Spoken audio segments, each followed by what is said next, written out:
Olá a todos, agora nós vamos conhecer as leis das transformações físicas dos gases. Vamos começar conhecendo 3 leis de transformações físicas dos gases, que é a lei de Boyle, que é trabalhada em um sistema isotérmico, ou seja, o que é que significa o sistema isotérmico? Significa que a temperatura é constante, a temperatura não muda. Vai haver uma variação de volume, vai haver uma variação de pressão, mas a temperatura é sempre constante. Vamos conhecer também a lei de Gay-Lussac, que é em um sistema isobárico, ou seja, no sistema isobárico é a pressão que é constante, então a pressão não muda nesse sistema. Vai haver uma variação de temperatura, vai haver uma variação de volume, mas a pressão é sempre a mesma. E existe também a lei de Charles, que é um sistema isovolumétrico, que é quando o volume é constante. Então não existe variação de volume aqui no sistema isovolumétrico. Vai haver variação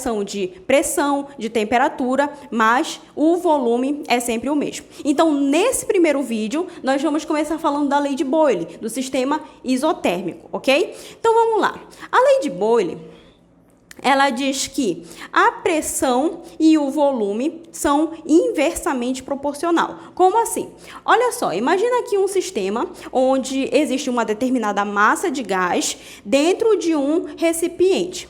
Quando esse recipiente reduz de volume, o que é que vai acontecer com a pressão? A pressão vai aumentar. Por quê? Porque as moléculas de gases vão estar mais comprimidas, vão estar mais apertadas. Então, consequentemente, a pressão vai ser maior. Então, volume e pressão é inversamente proporcional. Quanto maior o volume, menor a pressão. E quanto menor o volume, maior a pressão. Lembrando que, nesse sistema, no sistema isotérmico, a temperatura é a mesma. Não existe variação de temperatura nesse sistema, ok?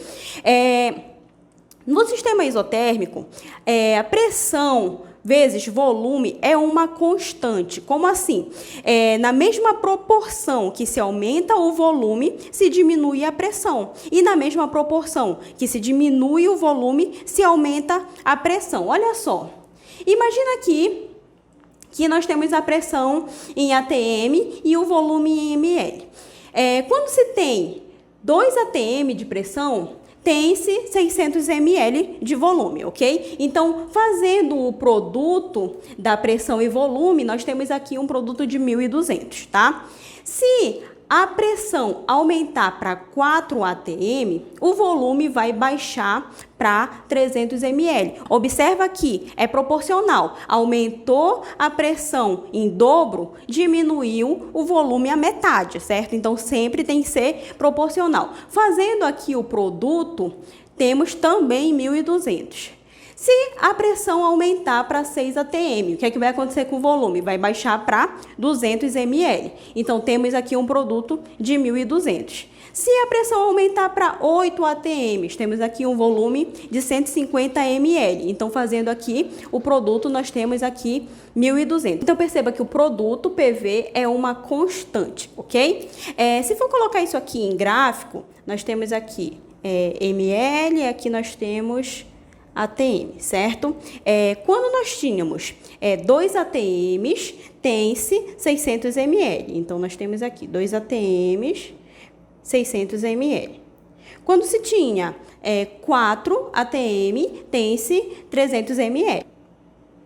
4 atm, 300 ml. Com 6 atm, nós temos 200 ml. E com 8 atm, nós temos 150 ml.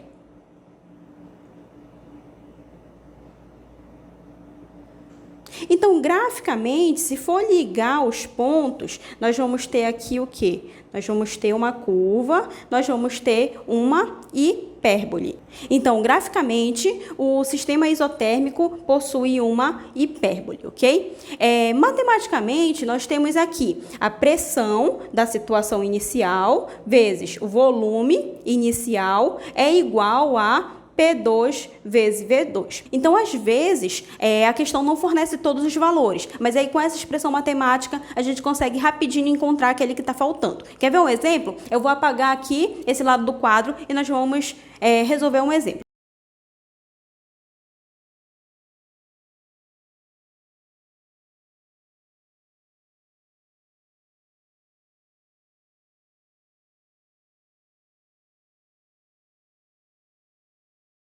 Bom, então vamos lá para o que diz a questão. Um determinado gás se encontra em um volume de 10 litros, sob pressão de 1 atm.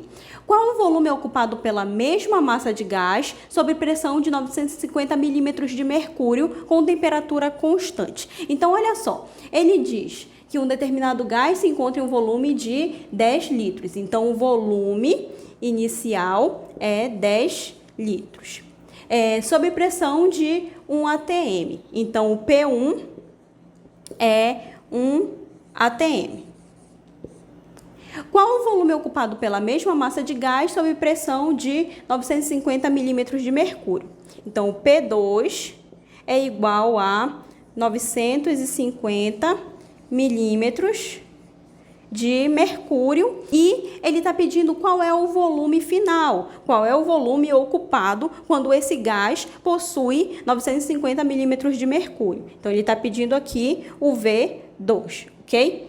Esse aqui vai ser o X. Primeira coisa que a gente vai precisar fazer, se a pressão inicial está em atm e a pressão final está em milímetro de mercúrio, a gente precisa transformar um dos dois para que ambos estejam na mesma unidade. Então, ou transforma o P2 para atm, ou transforma o P1 para milímetro de mercúrio. Se você ainda não conhece essas unidades, eu recomendo que assista a nossa aula de pressão dos gases, que lá eu ensino direitinho como fazer essas transformações, ok?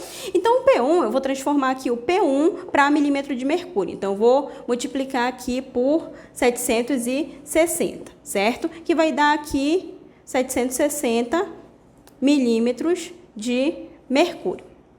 Então, esse aqui é o valor do P1.